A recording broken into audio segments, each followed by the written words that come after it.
going on? I did not expect to be waking up to this. I didn't think that they would announce 23.3, if there was going to be a 23.3.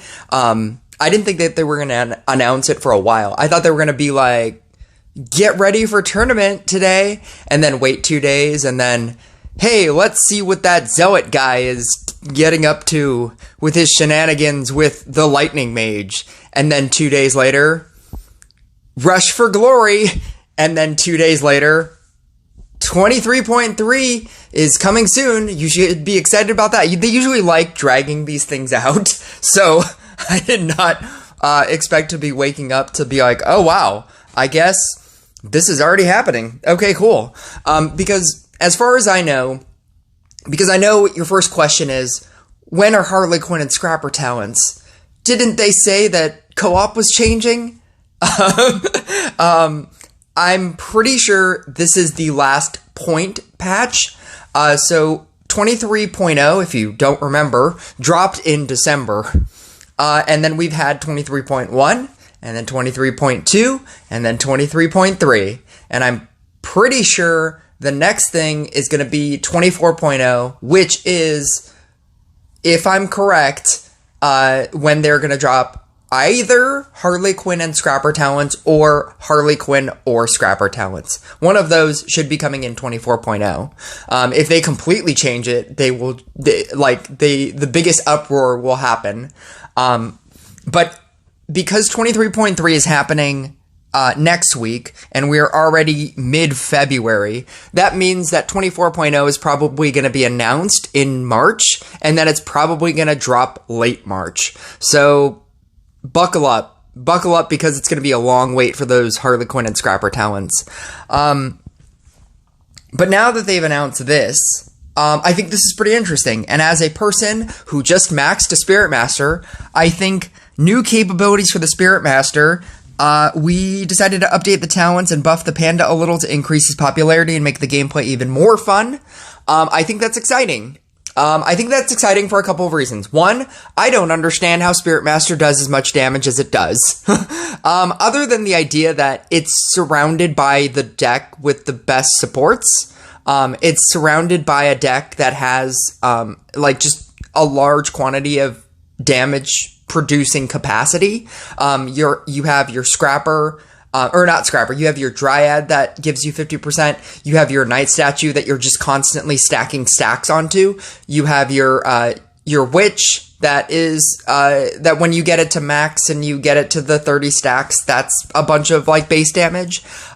You can do that deck with any deck. And then it looks like it becomes good. A-Friend Gaming recently posted a rogue-based deck, where it's basically that setup. I think he used Enchant Sword instead of Night Statue, but it's basically that setup. And because of his crit level, he's able to make that deck look good, right?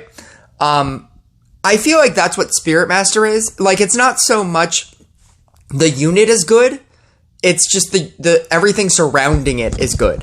The unit is good. Don't get me wrong. The unit is amazing. I just don't understand how it produces the amount of damage that it does. Not having a increasing damage mechanic. I mean, I get that the level ability is it increases your damage over the course of, but it doesn't, it has a static amount of damage over the course. If you just took Spirit Master by itself without anything, it has a static amount of damage. And that damage does not increase. So part of me wants to believe that if they did that, Spirit Master would do even more damage than it already does. But then they would have to also balance it in some other way. Maybe instead of giving it 10 levels, maybe it only gets 5 levels, but now it has a increased damage mechanic.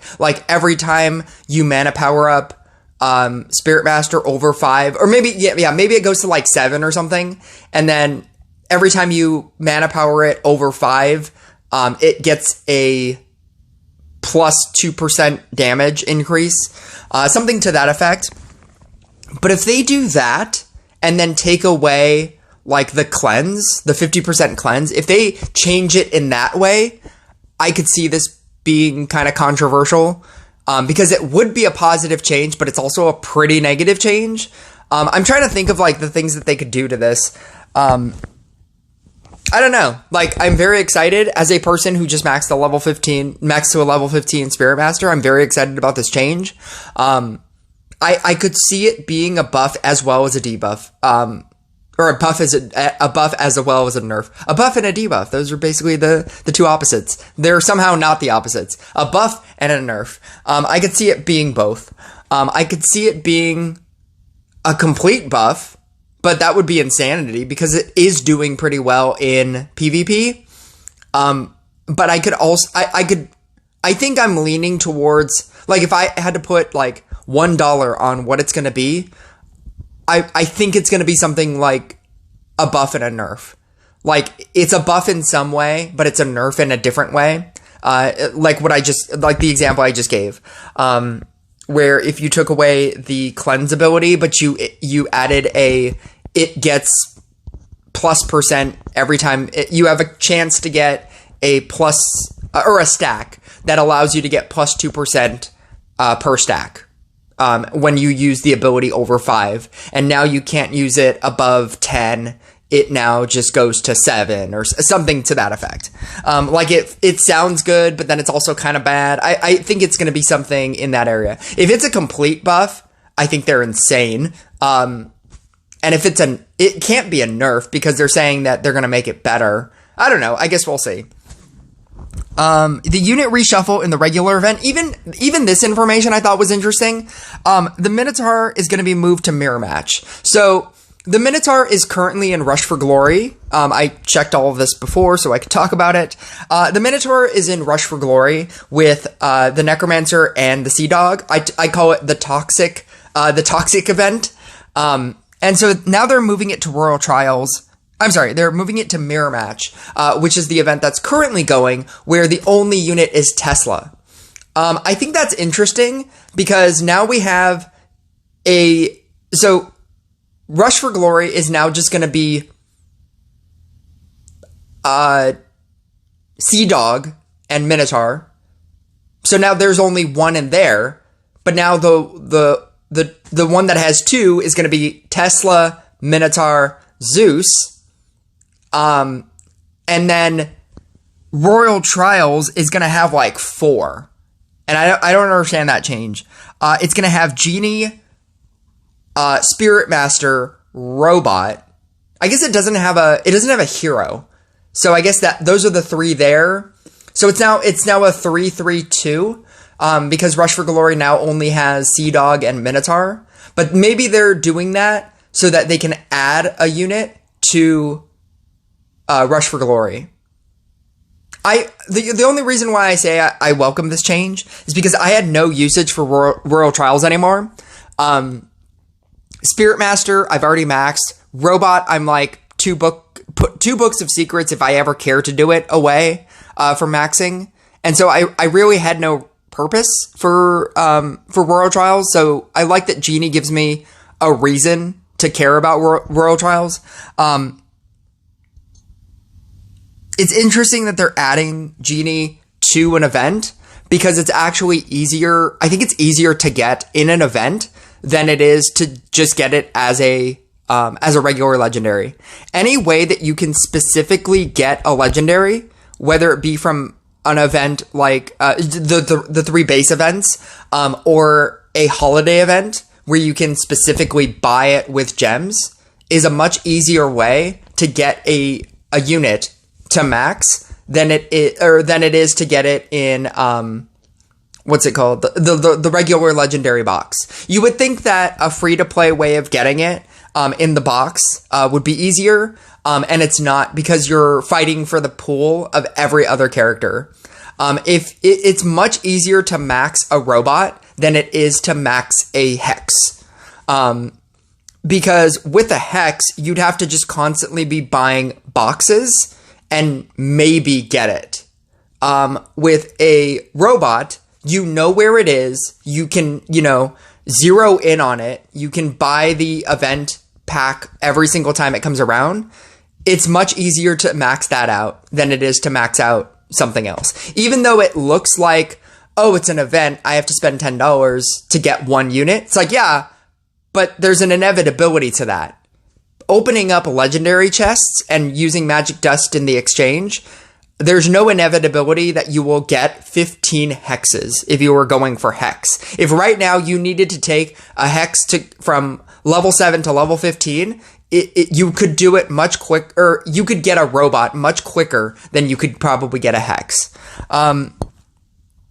So even though I think people will like scream that Genie being in the events, that's like, oh, you just like, now it's just a pay to win unit. It's like, it's easier to get.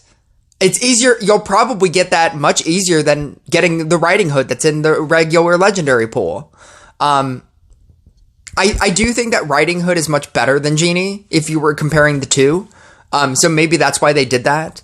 And then Genie being so good and then being in an event being an event unit.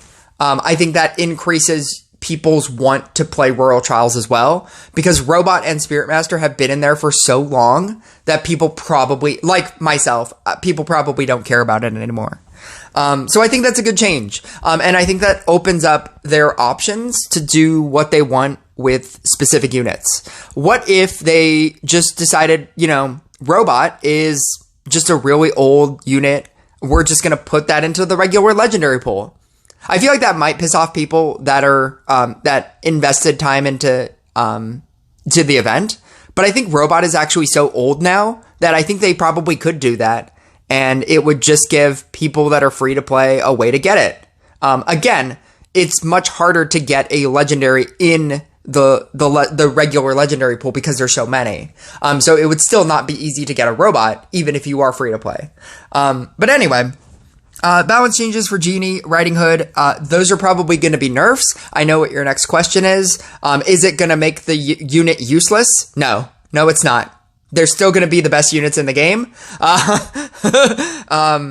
They would have to do a heck of a lot to make them bad. So I trust that it's going to be a nerf. But I do trust that it's still going to be good. It's not going to be such a nerf that all of a sudden your Boreas is now playable. It's going to be a nerf in the sense that a Riding Hood deck is still currently doing 200 billion damage. Like Riding Hood versus Riding Hood, like those decks are doing 200 billion damage.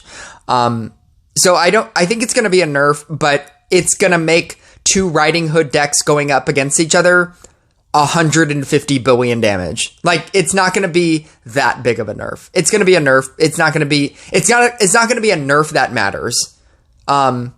Is what I'm trying to say. Clock of Power, I trust that this is also going to be a nerf. I know a number of ways that you could potentially nerf this card. It's not going to be a buff. Because everybody still uses it. Despite them nerfing it. So if you didn't know, when you originally used to merge Clock of Power, it would affect your opponent's entire board. They would not only get the debuff that all of your Clock of Powers just sitting on the field were producing, but they would also gain an additional. Their entire field would also gain another debuff. That increase or decrease their attack speed even more. And it would be on a timer. But what you could do is if they were losing the wave to your clocks just by themselves, you would then merge out two clocks. It would debuff them. And then you would merge out two clocks. And then it would debuff them. And you just kept them on that for like an entire like wave. And they would just completely lose. They changed that to when you merge out two clocks, like if they're two level 1s, that will affect 2 units. If they're 2 level 2s, that will affect 4 units. And that unit number is random. People never used it for that, so that wasn't really a nerf.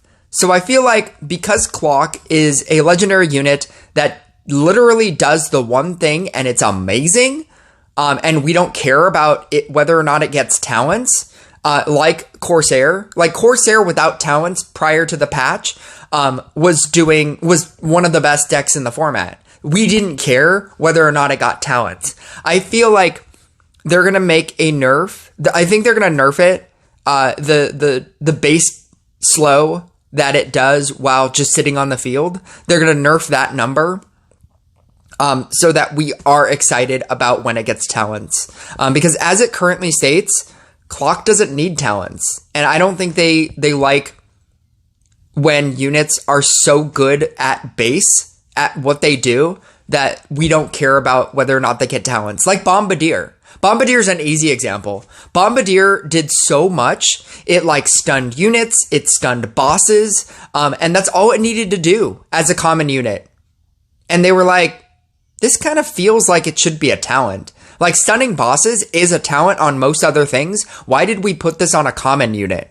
When they're trying to make it a premium effect. Like, whether it be Frost or Frost's merge ability, where you have to get a Mark of Ice, and you have to get another Frost. And then when you merge them, then the free Bombardier effect happens. Or you have to have a level 15 Banshee, and the premium 15 talent on Banshee is when you activate the ability for a specific amount of time, bosses lose their ability. It's like, oh, or I could just use that common Bombardier with no talents. I don't think they like it when units do their thing so well that we aren't excited about talents. So I think that they're gonna definitely nerf clock. To the point where it might be like a Corsair, where we're excited about, like, oh, I can't wait for this thing to get talent. It's so bad now. It's not unplayable, but it's so bad now, and I can't wait for it to get talents. I don't know what they could be doing with Bruiser. I have to imagine that that's a buff too, because I don't see a lot of people playing Bruiser. If you are still listening to this, I just did a live stream yesterday where somebody submitted a Bruiser deck, and it was actually really fun to play. The fact that I won with a Crystalmancer after that, even though I got bedlammed and didn't quit, makes me wonder if I would have won in the Bruiser matchup when I got bedlammed, as opposed to immediately surrendering. I just had no hope for this Bruiser deck, and it's actually kind of okay. Furious Brotherhood for the win. Yeah. So I think that this is going to be a buff, because I don't see people using Bruiser anymore. I think that Riding Hood, there are so many other decks that outshine, that maybe don't even outshine it, but there are just so many other decks on that same level, and maybe that's just like the forgotten, like last child of the meta. I feel like there are, like Robot Clock, Toxic Sea Dog, there is Inquisitor Clock, there is Riding Hood, Genie, Spirit Master. There are just so many like decks that people look towards that I think Bruiser might just be outside of that realm. Like maybe it's Cultist, and then like Bruiser is the next one in line, but everybody would just rather have the other things. So I think this is going to be a buff. And then Sharpshooter, I honestly don't know what this could be. I'm pretty sure it's probably going to be a nerf. I could see it being a buff. Sharpshooter has been nerfed and buffed so many different times. Originally, Sharpshooter, the stun on the waves, during the waves when you hit a mini-boss, it used to be the same. It used to be the same 4 seconds that you would get on bosses, but you were getting it during the waves as well, because you killed mini-bosses, and that's when it was absolutely nutty. And they changed that from a 1 second, or from a 4 second stun to a 1 second stun. And then with the advent of the new Random League tournament, everybody's new unit is Sharpshooter. Everybody's new, like, oh my god, this is such a crazy unit, I'm going to use this in every deck, is Sharpshooter now. So I feel like they might be nerfing this. I could see them buffing it. I honestly don't know. It's just wacky to me that Sharpshooter has gone through this amount of changes over the course of the game. But yeah, let me know what your thoughts are in the comments. I'm really excited for Spirit Master. I really want to see what they decide to change, because it's probably going to be a lot.